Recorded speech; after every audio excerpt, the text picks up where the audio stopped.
Hi, ladies. Does this look familiar? Do you feel like you just want to put your head down on the desk or even go closer to putting your head down on the pillow? Could be the morning, could be middle of the afternoon, could be any time of day because you're absolutely exhausted.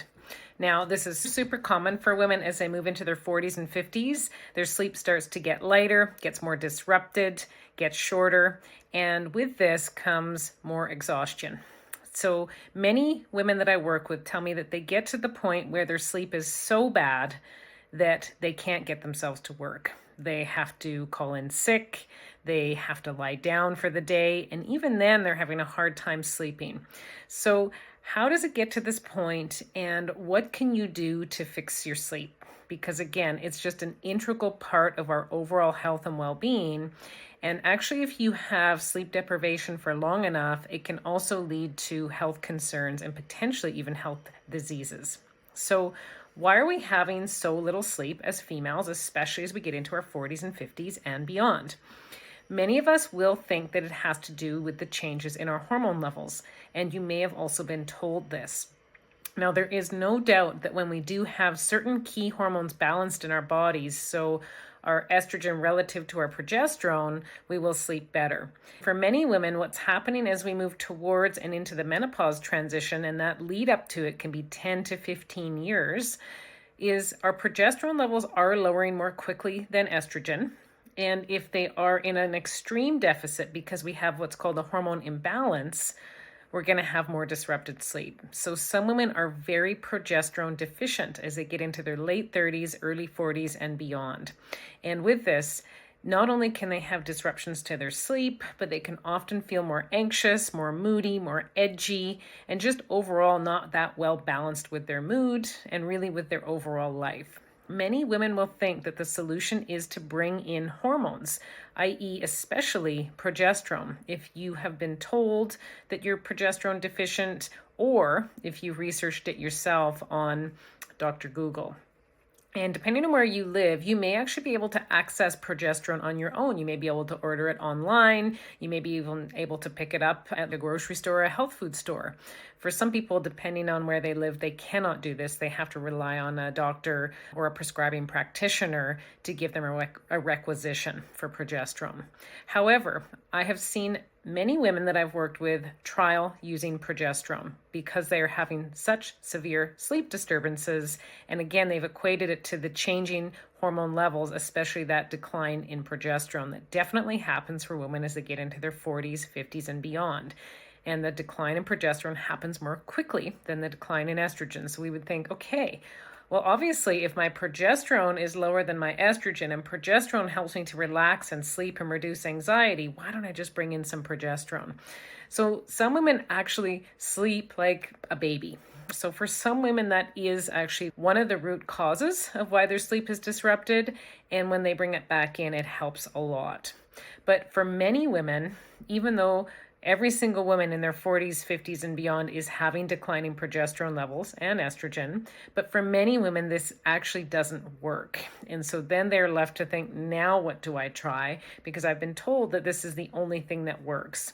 So let me tell you the root cause of why most women have disrupted sleep as they move towards and into the perimenopause, menopause shift, and beyond. It has to do with a deeper root cause than actually just the hormone levels lowering. And that deeper root cause has to do with inflammation. Inflammation in the body. And it can be literally anywhere. But most commonly, the inflammation starts and becomes predominant in the gut. It can start when we're young. We may have had infections and antibiotic use as a child. We may have used other over-the-counter products to help with various different sicknesses or conditions or pain and what have you. This can actually disrupt our inflammatory processes over many, many years. It may be that we have not eaten the healthiest diet over our lifetime, and we've eaten more what I would call pro-inflammatory foods. So it actually has elevated inflammation in our bodies and especially in our gut, because if we're eating food that is pro-inflammatory, the first place it hits is the gut. And what can happen when inflammation is too high is we actually can have lighter sleep and more disrupted sleep. So for women that have high inflammation, often they have a hard time getting to sleep, But then once they get to sleep, they often will have a wake up around 1, 2, 3, possibly 4 p.m., but it's usually sometime between that 1 and 3 or 2 and 4 time period when inflammation is high. So again, this isn't necessarily just because your hormone levels are lowering, it's because the inflammation's high. And here's the problem with it is as our sex hormones lower, we're actually not as easily able to clear and balance inflammation in our guts. We may have had some inflammation in our body for years and years and years, but it's almost like it rears its ugly head all the more so when the hormone levels start to lower. So we can't actually just develop a solution for our sleep, unfortunately, especially long term, by just topping up and adding hormones that we think we might be deficient in or that we know we're deficient in, and we may have even checked it on lab testing. So what do we do to help get to the root cause of the inflammation and get it back into balance? Well, there's a lot of things that we can do, but the first step is to do the proper lab testing to understand for you as an individual where the inflammation is being driven from.